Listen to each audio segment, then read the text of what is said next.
Good morning. Our hand today is going to be Jack 10. So I'm in early position. I open raise.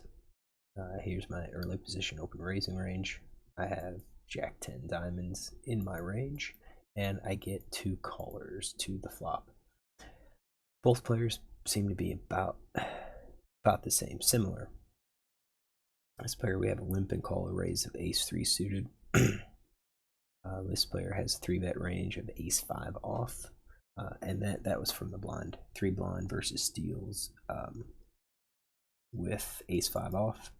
So I think they're probably calling with, you can have any of the ace suited, some broadways, suited connectors, and our pocket pairs. I'm going to assume that they'll raise queens plus ace king, but we don't know that. We only have 19 hands with one player, 42 hands with another player. So it's a big question mark what he's going to do in terms of 3-betting, what his 3-betting range is. We know what he's done versus steals, but we don't know about those big cards, especially versus an early position raiser. So 3-way to the flop, we get 10-8-5, so we flop top pair. I went ahead and led into this pot. It is multi-way. You tend to play a little bit more straightforward, so I think my lead is okay. Definitely, we've got top pair, and we're vulnerable. Now I'm thinking that if called, I can bet any like overcard here that comes. Jack obviously gives us 2 pair. Queens, kings, aces would obviously hit our range. We have we do have those hands in our range. So I bet half pot. I get 1 caller. He could be with a 10, with an 8. He could have maybe an underpair, maybe like 9s or 7s or 6s, maybe 5, maybe ace 5. He could have like ace king, ace queen, possibly. King of spades hit. That does help my perceived range. So if he didn't believe I had an ace, then the king really hits my pre-flop raising range with ace king. I don't really have king queen. I've got king queen spades, but I don't have king queen off. Most players don't know that. So I fired half pot again, and villain folded. So I want to take a look at this in terms of the GTO, both my flop C bet and also my turn bet. And I want to look at a couple different hands. What if a jack did come out? Should I be betting again, or does my 2-pair hand now become like a check that's protecting all of my checking range? Because I do think we're going to be betting a little bit. Not like 100% frequency, but I think we're going to be betting a little bit. So set it up, and sure enough, we're supposed to be betting 87.7%. I think this might be a little too high.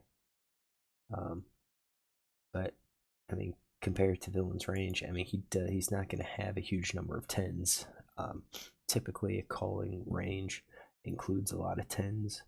So when a 10 flops, you tend to be a little bit more cautious and often check those boards. I guess us having a 10 reduces it, but still, we're betting with a lot of hands that don't have 10s here. So I think this is surprising that we're going to be c-betting large percent, at least heads up play. So we bet villain's going to be calling a lot. He's going to be calling with some ace highs, weak pairs, and so forth.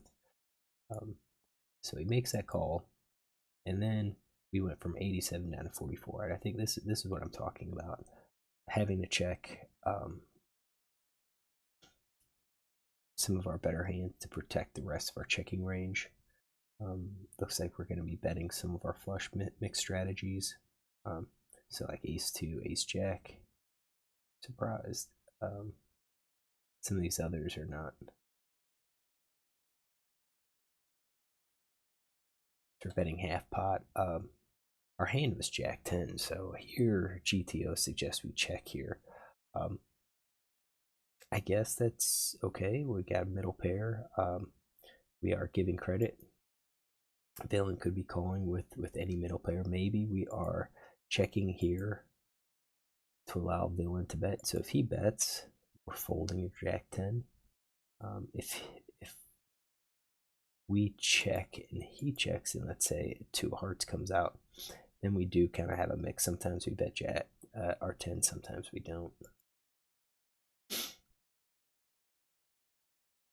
So if we bet and he raises, yeah, I think we're kind of folding. It's kind of hard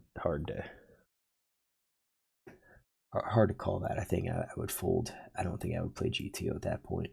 If we check and he bets, we just fold, and we will be checking quite a bit. We're checking a lot of these hands. We're betting flushes, we're betting some sets, we're betting some overpairs. So if we check and he bets, we're raising flushes. We're going to be using some check raises here, but we can call with top pair, with overpair, and so forth.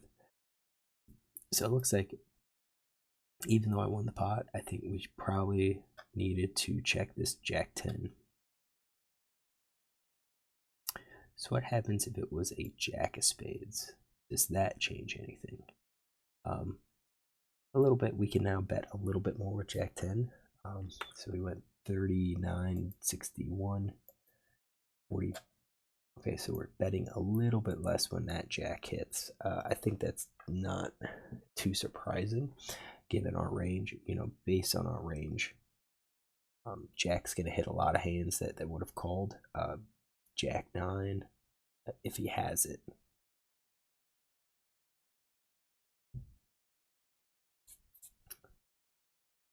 What if it was a diamond? Oops, let's not do a diamond. I have a diamond. Let's say Jack of clubs. Oh, we're almost betting. We're betting almost 100% now with our Jack 10s, with our 2 pair.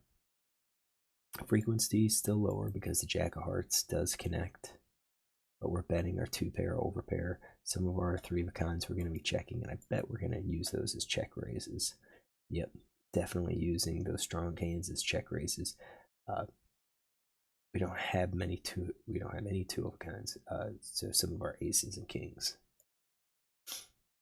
All right, so I think this is going to be kind of a short one. I think the decision was on this turn. I think our c-bet was fine. But on the turn, I think we have to check. And then if we check and he bets, well, hold on. Let's go back to the king of spades. If we check and he bets, it looks like we're just going to be folding those. I feel like that's a little weak, but at the same time, am I really ahead? I don't really have any more draws. I'm drawing to a 10 or a jack. And besides, what would Villain be doing? We don't have enough information on his pro bets, so we can't even say if how likely he is to do a pro bet. All right, so hopefully you enjoyed this. If you did, look tomorrow for another.